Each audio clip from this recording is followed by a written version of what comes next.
안녕하세요.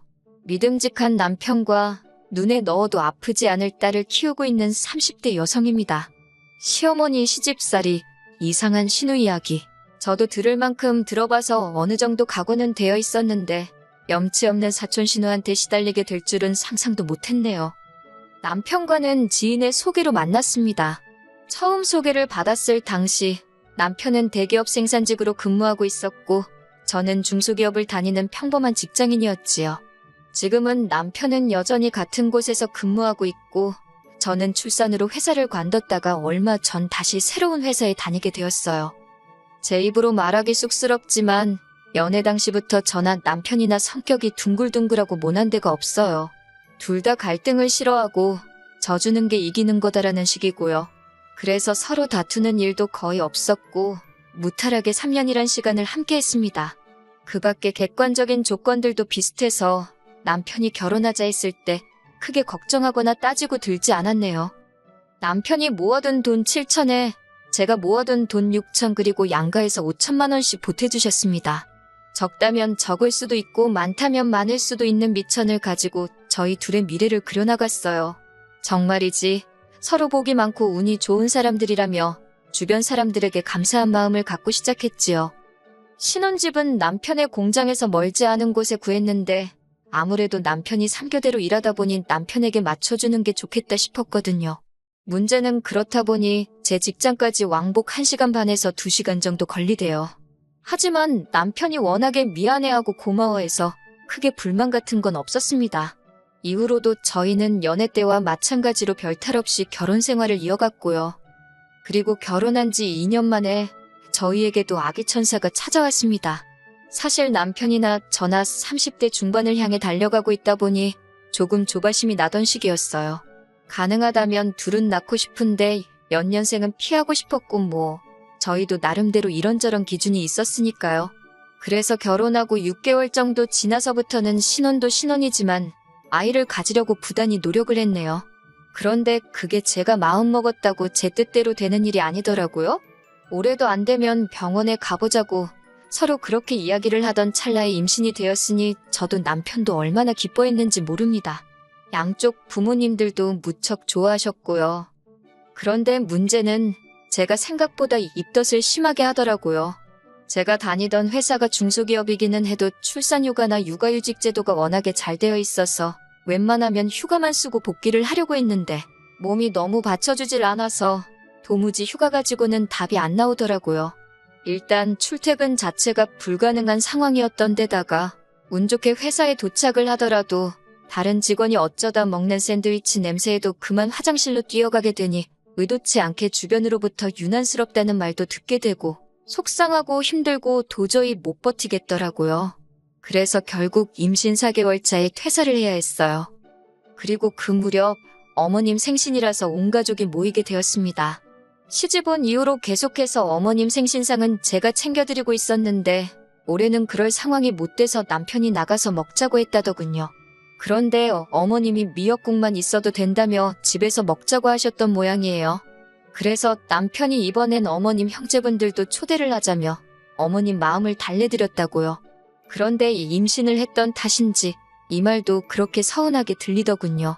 며느리인 제가 임신을 해서 입덧을 하면 생신상 못 차리는 건 당연히 이해해 주셔야 하는 거 아닌가. 그런데 뭐가 마음이 상하셔서 남편이 달래드렸다는 건지. 아무튼 그렇게 어머님 생신날 모처럼 대가족이 모이게 되었습니다. 저희 어머님의 형제관계는 일남 3녀이신데 어머님은 그중 둘째세요. 일남은 남편의 하나뿐인 시외삼촌이고요. 사실 어머님의 형제분들에 대해서 제가 이렇게 말하는 게 적절한지는 모르겠지만 형편이 괜찮으신 분이 딱히 없으세요. 그나마 시외삼촌께서는 어려서부터 하나뿐인 막내 아들이라는 것 때문에 시외조부모님이 생전에 어지간히 퍼주셨던 모양이 돼요. 그 덕에 시외삼촌만 그나마 당신 명의로 된 식당 하나 하고 계셨고 큰이모님과 막내이모님 두 분은 먹고 살기도 빠듯한 상황이라 들었습니다. 저희 어머님만 그나마 아버님이 공무원 생활을 하신 덕분에 아주 넉넉지는 않아도 노후 준비까지는 되어 있으신 상황이었고요. 아무튼 저는 이런 이야기를 결혼 후에 남편에게 지나가는 이야기처럼 들은 게 다였고 이모님들이고 시외삼촌이고 결혼식 당일 식장에서 본 게 전부였어요. 그렇다 보니 어머님 형제분들에 대해서 잘 안다고 하기도 뭐하고 모른다고 하기도 그렇더라고요. 그래서 멋쩍은 마음에 남편 옆에만 계속 붙어있게 되대요. 그랬더니 큰이모님의 딸, 그러니까 사촌 신우지요. 저와는 동갑내기입니다. 사촌 신우가 저더러 어른들 보는 데는 너무 남편 옆에 붙어있는 거 아니냐며 한마디 하더라고요. 그러면서 임신했다고 유세 부리는 것도 아니고 시어머니 생일상도 못 차리냐면서 궁시렁거리는데 어이가 없대요. 사실 사촌 신우는 결혼식 당일날도 신부인 제가 들으라는 식으로 식장이 구식이라는 둥, 음식이 후지다는 둥 어지간히 궁시렁거리고 다녔거든요. 그래서 제가 사촌 신우에 대해 그다지 호의적이지 않았습니다. 하지만 어쨌든 어머님 생신을 축하하기 위해 모인 자리였으니 날이 날인 만큼 이번에도 못 들은 척 그저 화를 꾹꾹 눌러 참았네요. 한편 이런저런 이야기가 오가다가 큰이모님이 이번에 사촌 신우가 서울에 있는 무슨 회사에 취직이 되었다며 자랑을 하시더라고요. 저도 아는 회사였는데 사촌 신우가 큰이모님에게 얼마나 허풍을 쳐놨는지 큰이모님은 당신 딸이 무슨 대기업에라도 들어간 줄 아시대요. 하긴 원래 부모 눈에는 자기 자식이 제일 잘나 보이는 법 아니겠어요. 그래서 그냥 저도 적당히 분위기에 맞춰 호응만 해드렸지요. 그런데 큰이모님이 뒤이어 말씀하시기를 근데 당신 집에서 통근을 하기에는 멀어서 어떻게 해야 좋을지 모르겠답니다. 그런데 옆에 있던 남편이 대뜸 우리 집에 와 있으면 될 것 같다고 그러는 거예요. 깜짝 놀란 제가 남편을 쿡 찌르며 그게 무슨 소리냐고 물으니 그냥 하는 소리지 뭐 이러는데 너무 화가 나대요. 남편도 그제서야 아차 싶었는지 제 눈치를 보고는 얼른 사촌 신우더러 농담인 거 알지? 그러는데 사촌 신우가 실실 웃기만 하고 가타부타 말이 없는 거예요. 결국 집에 오는 내내 남편더러 사람이 실없이 그런 소리를 왜 하느냐고 제가 크게 화를 냈네요. 사실 어머님이 당신 형제분들하고 사이가 돈독하다 보니 남편도 사촌들하고 사이가 꽤나 좋아요. 우애가 깊은 건 좋은 일이고 저도 뭐라고 하고 싶지 않은데 이제는 제가 아이도 가졌고 어쨌든 남편에게는 가정이 생겼으니 가정이 우선시되었으면 싶었지요. 그리고 그날의 모임 이후로 2주쯤 지난 어느 날이었습니다.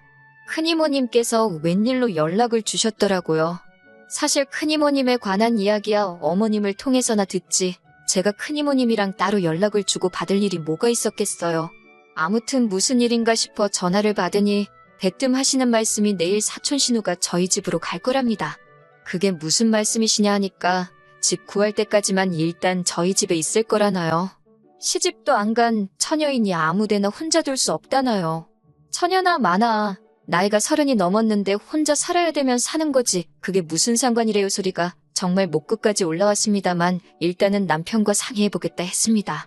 목소리를 높이지 않은 건 본능적으로 행여 큰이모님과 큰 소리라도 내게 되면 뱃속에 있는 우리 애한테 안 좋겠다 싶었거든요. 몇 시간 후 남편이 들어왔고 저는 당신도 알고 있었냐며 낮에 큰이모님이 하신 말씀을 전했습니다. 남편은 미안하다면서 사촌 신우가 통사정을 해서 거절을 못했다 하대요. 그러면서 딱 한 달만이래요. 한 달이면 사촌 신우도 어디 살 곳 정도는 찾지 않겠냐면서. 아니 왜 남편이 나서서 사촌 신우 때문에 저한테 통사정을 해대는 건지 그마저도 너무 꼴보기가 싫더라니까요.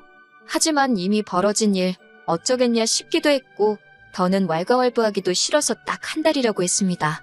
그때 가서 딴소리 하지 말라고 아주 신신당부를 했고요. 그렇게 이튿날 큰이모님 말대로 사촌 신우가 저희 집으로 왔는데 짐은 또 어찌나 많은지 제가 일부러 한 달만 있다가 이사해야 되는데 뭐 한다고 이렇게 다 짊어지고 왔냐고 한마디 했어요. 그랬더니 사촌 신우가 사람 일을 어떻게 아냐면서 일주일 만에 이사를 갈 수도 있고 2달 만에 갈 수도 있지라며 첫날부터 사람 신경을 급대요. 마음속으로 참을 자를 그려가며 그러냐 하고 말았습니다. 그런데 어이없는 게 사촌 신우는 지가 출근을 하면 하는 거지 저도 육아하느라 바빠 죽겠는데 저를 무슨 하숙집 아줌마 정도로 생각을 했나 봅니다. 저한테 밥 안 주냐길래 밥 차려 먹으라 하니까 어이없어 하질않나 또 블라우스를 내놓으면서 이건 건조기에 넣으면 안 된다길래 직접 팔아 입으라니까 저더러 웃긴다는 거예요. 저도 어이가 없어서 저희 집에 얹혀 지내러 온 거 아니냐 그러면 밥 정도는 직접 차려 먹고 자기 빨래는 따로 하라 했어요. 그러면서 저도 평소에 사촌 신우가 하듯이 들을 테면 들으라는 식으로 집세를 따로 주는 것도 아니면서 웃긴다고 궁시렁거렸지요. 사촌 신우가 저더러 너 지금 뭐라 했냐고 그러길래 아무 말도 안 했다 그러니까 지 혼자 씩씩거리고 난리대요. 그리고 결국 2주가 채 되지 않아 사촌 신우와 제가 소위 한판 붙게 되었습니다. 사촌 신우가 퇴근한 제 남편을 붙들고는 네 마누라 이상하다며 애가 진 게 벼슬이냐고 재엄담을 하는 거예요. 하는 짓을 보고 있자니 어이가 없어서 저도 질색한 남편 앞에서 닭똥 같은 눈물을 뚝뚝 흘리면서 사촌 신우가 온 이후로 툭하면 심장이 벌렁거리고 짜증이 나고 아무래도 뱃속에 있는 우리 애가 스트레스를 많이 받는 것 같다고 했습니다. 그러자 남편도 꽤나 심각한 표정을 하더니 사촌 신우더러 안 되겠다면 네가 내일이라도 나가는 게 좋겠다 그러대요. 그러자 사촌 신우가 남편더러 네가 어떻게 그럴 수 있냐고 그러는데 아니 웃긴 X가 제 남편인데 당연히 제 편을 들지 지 편을 들 줄 알았나 봅니다. 아무튼 그렇게 이후로도 사촌 신우가 3, 4일은 저희 집에서 덮어튕겼어요. 그러자 결국 좋게 좋게 어르고 달래서 내보내려던 남편도 화가 많이 났는지 큰 소리로 화를 내더라고요. 그리고 이게 어른들 싸움으로 번져가지고는 큰이모님이 저희 어머님한테 전화해서 엄청 뭐라고 하셨나 봐요. 돈 좀 있다고 그렇게 유세 부리는 거 아니다. 우리 애라고 좋아서 거기가 있겠냐. 그래도 서울 하늘아래 형제라고 하나 있어서 믿고 의지 좀 한 게 잘못이냐 어쩌냐. 저희 어머님은 어머님대로 또 당신 언니기도 하니까 일단 미안하다고 저자세로 나가셨고 그 불똥이 다시 저희한테 튀어서 아무튼 엉망진창이었어요. 하지만 어쨌든 결국 사촌 신우가 저희 집에서 나갔습니다. 회사 근처에 오피스텔을 얻었다나요. 그리고 이후로 한 1년은 큰이모님네와는 완전히 발길을 끊고 살았습니다. 큰이모님은 저희가 괘씸하다며 저희 애가 태어났을 때도 축하한다 인사 한마디 해주질 않으셨지요. 경우가 없었던 건 사촌 신우인데 괜히 우리 애가 태어나자마자 미움을 받는 것 같아서 속상하대요. 그래도 뭐 안 보고 살면서 딱히 저한테 불편한 건 없었으니까 금세 잊고 지냈지요. 그렇게 또 시간은 흘러 작년 가을이었습니다. 어머님을 통해서 큰이모님이나 사촌 신우의 소식은 간간히 전해 듣고 있었는데 사촌 신우가 결혼할 남자가 생겼다대요. 사촌 신우가 싫었던 건 맞지만 망하길 바랬던 것도 아니고 잘 됐다고 축하를 전했어요. 그런데 어머님이 그게 다가 아니라면서 말씀하시길 남자 쪽에서 신우를 엄청나게 반대한답니다. 어떻게 그 나이 되도록 모아놓은 돈이 1,000만 원도 없을 수가 있냐면서 그런 며느리는 못 본다고 그랬나 봐요. 제가 남자 쪽은 재산이 많으냐고 물으니 그래도 집 한 채 해주고 그럴 정도는 되나 본데 며느리 씀씀이가 해프면 해줘봤자라면서 이렇게는 결혼 못 시킨다고 했다나요. 남자도 신우보다 연하라서 부모님께서 반대하시면 굳이 결혼 안 한다는 식이었고 어머님께서는 어쩌냐시며 혀를 차셨지만 저는 뭐 자업자득이다 싶었습니다. 사실 사촌 신우가 예전부터 허튼데 돈 쓰는데 비상한 재주가 있었거든요. 그런데 그 이야기를 듣고 얼마 지나지 않았을 무렵 큰이모님이 연락을 해오셨습니다. 모르는 번호라서 무심코 받았는데 큰이모님이셨어요. 저더러 다짜고짜 소식 들었냐 물으시길래 무슨 말씀이시냐 하니까 당신 딸에 대해서 다 듣지 않았냐면서 좋은 소식도 아닌데 뭐 어떻게 반응을 해야 하나 싶어서 떨떠름하게 들었다고 대꾸를 했어요. 그랬더니 대뜸 이게 다 제 탓이라는 거예요. 어이가 없어서 무슨 말씀이시냐 뭐가 제 탓이라는 거냐 하니까 이게 다 저 때문에 사촌 신우가 나가 살아서 돈을 못 모은 거랍니다. 저만 가만히 있었으면 사촌 신우가 저희 집에서 살았을 거고 그러면 돈 그까짓 거 왜 못 모았겠냐면서 저한테 책임을 지래요. 그 책임이 무엇인가 하면 한마디로 신우 시집갈 돈을 저더러 해주라는 겁니다. 그 집에서 최소한 5천만 원은 가져오란다면서 저더러 5천만 원을 내놓으라대요. 싫다 소리를 먼저 해야 됐었는데 저도 당황을 해서 제가 5천만 원이 어디 있겠냐 소리를 먼저 했어요. 그랬더니 대출을 받던지 친정에 손을 벌리던지 그건 네가 알아서 하라면서 무조건 일주일 내에 돈을 만들어내랍니다. 그제서야 정신이 퍼뜩 든 제가 무슨 말도 안 되는 말씀을 하시냐고 화를 냈어요. 사촌 신우가 시집을 가는 것도 못 가는 것도 전부 사촌 신우 팔자고 지하기 나름이지 제 알바가 아니라고 아주 칼같이 끊어냈네요. 그리고 며칠 뒤 저희 어머님은 물론이고 큰이모님과 사촌 신우까지 저희 집으로 출동을 했더군요. 보아하니 이 세 사람이 오는 건 남편도 알고 있었고요. 어머님께서는 큰이모님 등살에 못 이겨 오신 듯 했는데 연신 한숨만 내쉬고 계셨습니다.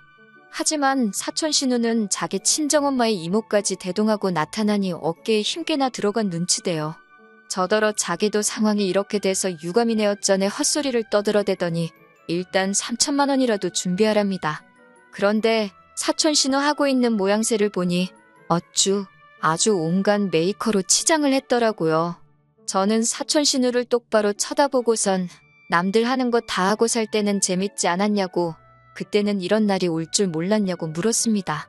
그리고는 남편더러 3천만 원을 불질러 태워버리는 일이 있어도 네 사촌한테는 못 준다고 했어요. 나는 뭐 바보천치등신이라서 안 쓰고 모았는 줄 아느냐고 따졌지요. 그리고 큰이모님께도 조카랑 조카며느리한테 이러시는 거 창피한 줄 아시라 했습니다. 그러자 큰이모님이 파혼만 당했다간 저를 고소하겠다나요? 그래서 고소하시라고 했어요. 그리고 결국 사촌 신우는 파혼을 당했습니다. 돈도 돈이지만 남자 쪽 엄마가 사촌 신우 뒤를 캐고 다녔던 모양이에요. 그리고는 충격적인 사실이 밝혀졌는데 사촌 신우는 회사에 들어간 지 얼마 지나지 않아 잘렸다대요. 그리고 이후로는 노래방에 나가고 있었답니다. 사촌 신우 말로는 이상한 노래방은 아니라며 펄쩍 뛰던데 저도 그 말만큼은 믿어주고 싶네요. 아무튼 남자 쪽에선 뭐 이런 경우가 다 있냐며 난리가 나서 큰이모님한테 쫓아오고 난리도 그런 난리가 없었나 봐요. 그리고 어이없게도 여전히 신우는 제 탓을 하고 있습니다. 제가 진작에 돈만 해줬으면, 아니 같이 살게 내버려뒀더라면 이런 일은 애시당초 없었을 거라면서요. 아나무인인 사촌 신우에게 남편도 두 손 두 발 다 된 상태인데 이걸 큰이모님은 남편이지 마누라, 그러니까 저한테 미쳐서 형제도 못 알아본다 어쩐다 욕을 하시고요. 에휴, 오해를 받아도 어쩌겠습니까. 어머님만 중간에서 이러지도 저러지도 못하시는 눈치인데 그 부분에 있어선 죄송스러울 뿐이에요. 제가 달리 사촌 신우에게 해줄 말은 없고요. 그냥 사촌 신우는 사촌 신우대로 이제라도 앞가림 해가며 살았으면 좋겠습니다.